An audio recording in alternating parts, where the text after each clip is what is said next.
How do you think your kids would feel about you if they knew what was going on? They'd be really disappointed. And that's my oldest is 7 right now. So she's just at that age where she's kind of starting to be able to tell. Hey, what's going on? This is brother Art.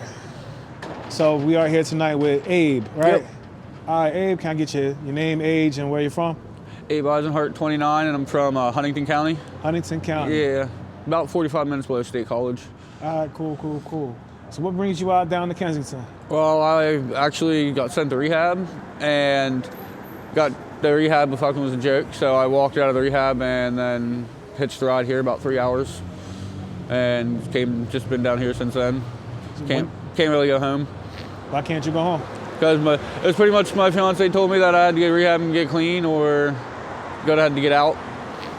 So instead, you are in Kensington? Yep. All right, well, let's rewind a little bit. So what was growing up in Huntington like?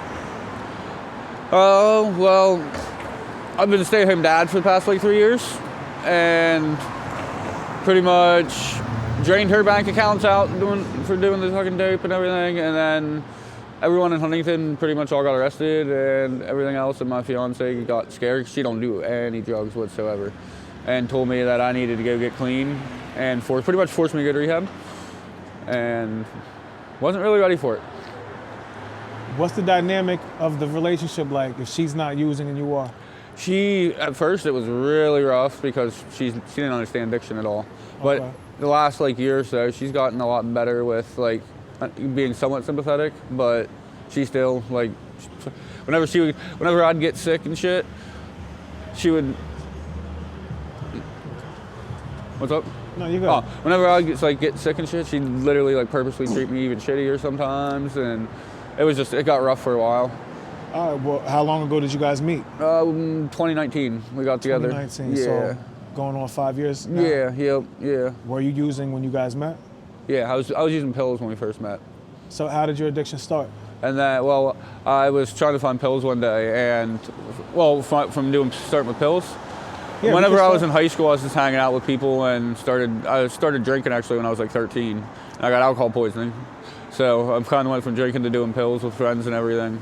And I pretty much only did pills up until it was beginning of 2020. What, was that back when the Xanny craze was going around? And I pretty much only did the opiates. Opiates only? Yeah, whenever you could find freaking Percocet and everything for $2 a pill, until they started going up to $1 a milligram.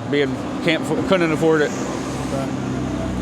And then I went to get pills off a kid one day, and he handed me Coke. Well, I thought it was Coke, and I did it, and it was meth.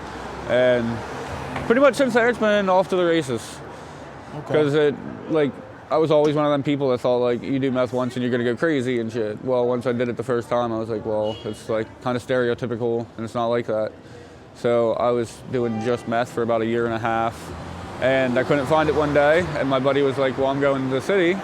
And I was bored, so I rode down here with him and been on dope pretty much ever since then. Ever since, okay. And how long ago was that? That was about 2021. 2021. Yeah. So for going on maybe the last 2 or 3 years, yeah. Even in and out. How do you feel about your addiction? I personally, I hate it. I do want to get clean, but it's one of them things I can't seem to get past being sick. So it's only the withdrawal symptoms that are stopping you? Yep. When's the last time you actually tried to get clean?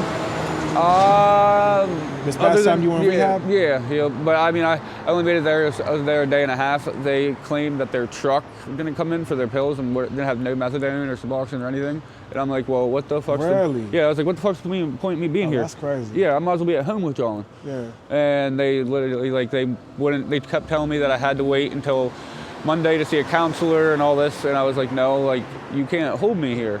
And they wouldn't give me any of my shit, so I just straight walked out. I literally just walked out the door and left my phone, pretty much half my shit there and everything. So you haven't spoken to your fiance since? Nope. She thinks you're still there? They probably have called her since, maybe. I'm guessing because she was my emergency contact. Yeah. How many times you been to rehab? That was my second. Second time? Yeah. First time I was there about.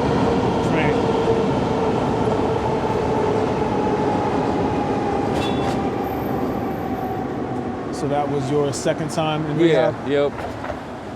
What was the first time like? I was actually at Williamsburg, the Code Forge. It's like a half hour from my house. And the place wasn't bad, but I was too close to home. And it was in the very beginning of my addiction. Okay. So I was there about a week.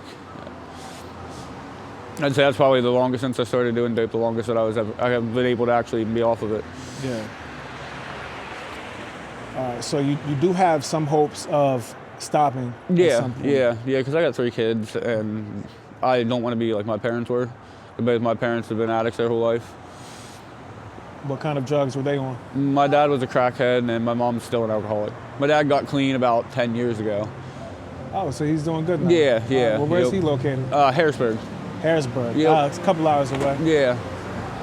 Have you ever reached out to him and tried to get any tips or advice about getting clean? No, he doesn't. I don't know. He's more of the type of person that he just tells you to put it in God's hands.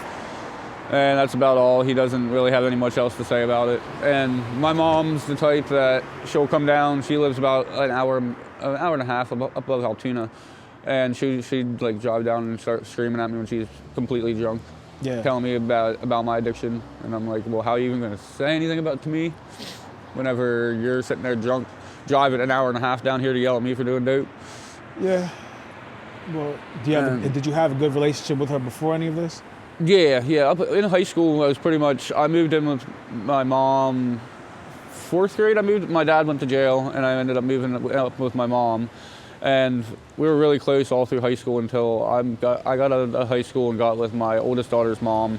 And then she moved away, and pretty much when she moved away, she started drinking again, and our contact kind of just fell off to very rarely. Okay. All right. So 3 kids, 2 addict parents, currently with your fiance of 5 years. So how many times have you come down to Kensington?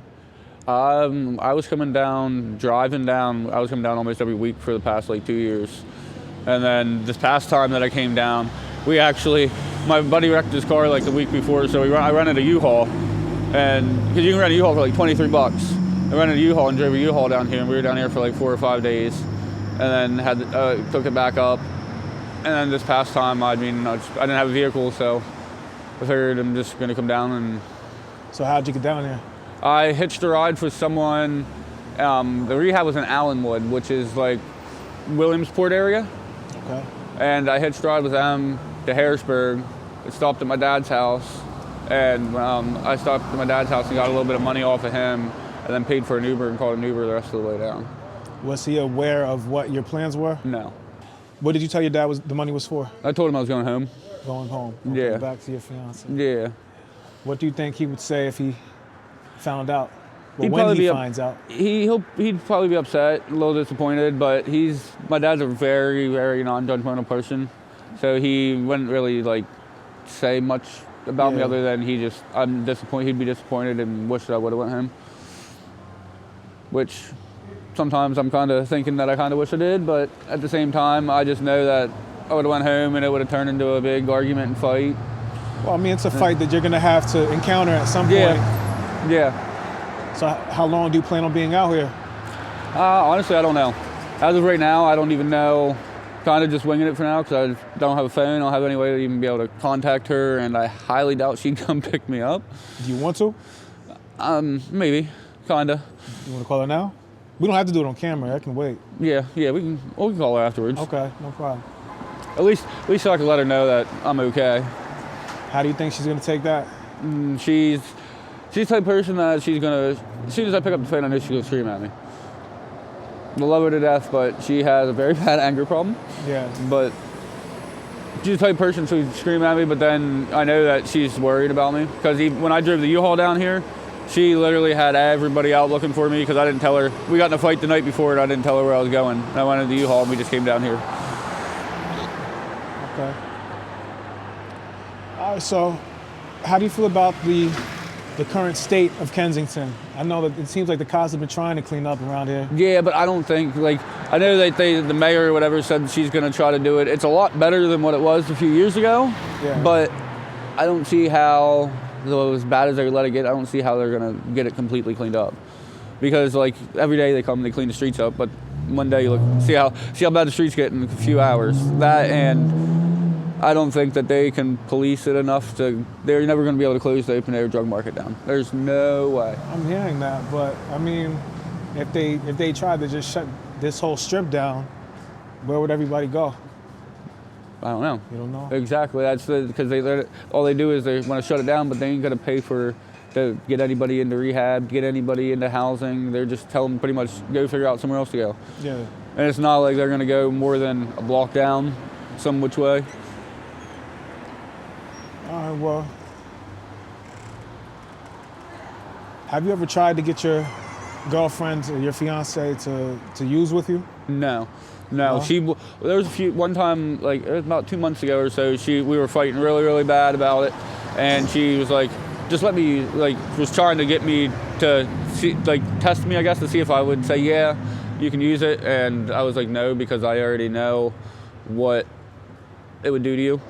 Yeah. Because, like, she was in a relationship when she was younger where she tried to smoke crack one time. I always make fun of her. I'm like, who in the world says they've never done drugs but they smoked crack once?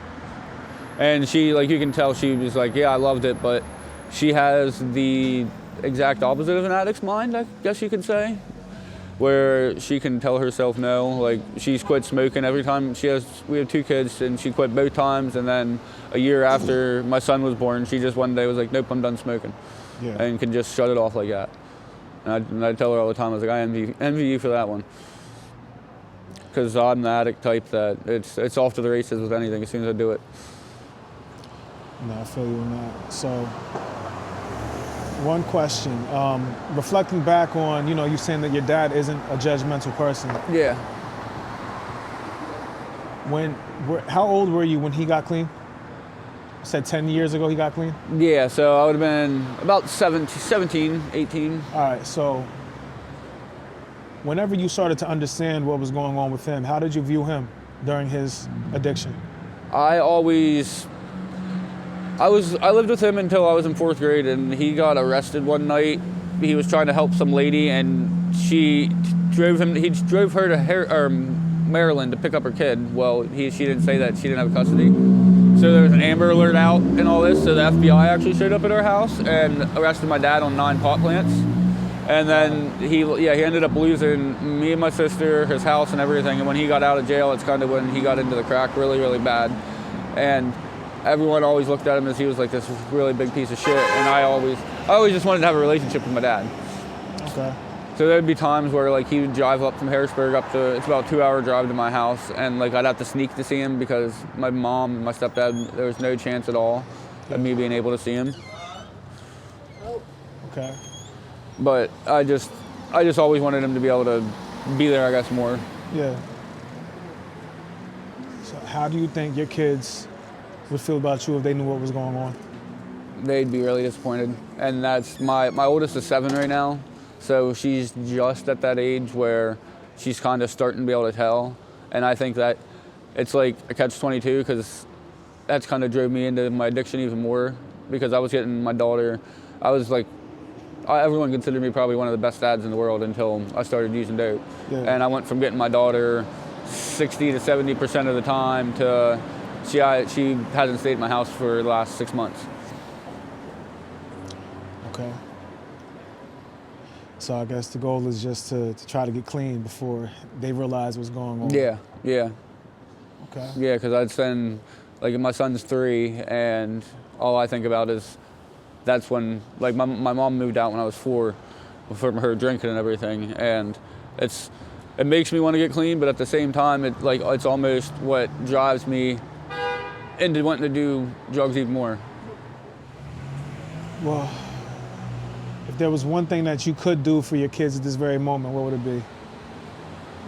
Would probably to get clean. Like if I could snap my fingers and be able to right now to never want to use or never have any withdrawal and everything, it'd probably be to get clean. All right, so if you're that serious about getting clean, what's the next step? Probably facing the fact that I left rehab and everything and going back. Process everything that's just occurred. Yeah, yep, and getting back to my hometown and figuring out what the next step is, because I pretty much know that my fiance, it's not going to be like it was before I left, which, I mean, I can't blame her. She's, I love her to death. She should have put me in prison multiple times. Well, we don't have to, go into details on that, but money.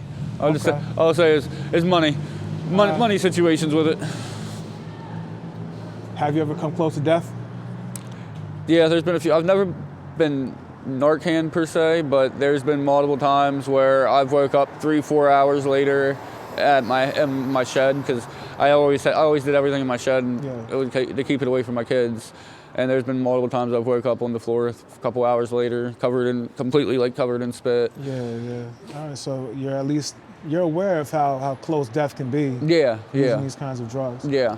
And that's what I think my fiance's biggest thing. Her biggest thing is she's always thought, like, they say fentanyl, how much it can, like, a little bit can kill you, and she just didn't understand how I could even be doing it and not dying. Yeah, you built up a hell of a tolerance. Yeah. And that's where everyone always would say, because how small I am, but I was smoking almost 2 bundles a day, and was perfectly fine. Well, all I can say is, do your best to stay safe tonight. Would hate to find out anything occurred, especially when you're this willing to fight to get clean. Yeah. All right. Aside from a phone call, is there anything else I can do to help? No. Maybe a couple dollars if possible. Other than that, no, I think I'm all right. Yeah. I mean, all right. Yeah. All right. Well, I guess while I'm doing this interview, let's get some clarification that you are aware that this will be uploaded to YouTube, and that I may or may not. Hold on. Damn trains. I know. I don't know how anybody sleeps out here. That's where I get my sleep in the last couple mornings. Well, where do you plan on sleeping tonight? I haven't been sleeping at night. Usually wait till the L starts going again in the morning, and usually get on there and just ride it for a little bit to get warm and take a little nap. Might have to go up there. Okay. Well, what did you guys have planned after this? Pretty much was. At this point, I didn't have any money or anything, so I was pretty much waiting. I was pretty much waiting to see if there was any free samples or anything. Free samples. Yeah, because I couldn't come up with any money or anything today. Streets been kind of empty tonight, so good luck on that. Right. Yeah, it probably wouldn't happen. All right. Well, just want to get some confirmation that you are aware this will be posted on the internet, and that I may or may not get rich off of your video.